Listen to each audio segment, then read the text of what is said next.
Kawikaan. Sa batas ng tao, bawal paluin ang mga bata. Pero para sa akin, batas pa rin ng Diyos ang aking susundin.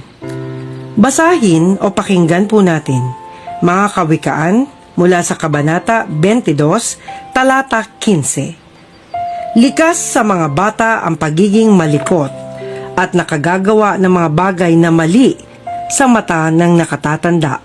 Ngunit sa pamamagitan ng palo, sila ay magtatanda at matututunan nila ang tama at mali. Dito pa rin sa mga kawikaan, Kabanata 23, ang talata ay 13 hanggang 14. Huwag mong pabayaan ang pagdisiplina sa iyong mga anak. Ang tamang pagpalo o alalay na pagpalo ay di makamamatay, kundi maililigtas pa siya sa kanyang maling nakagawian paglaki.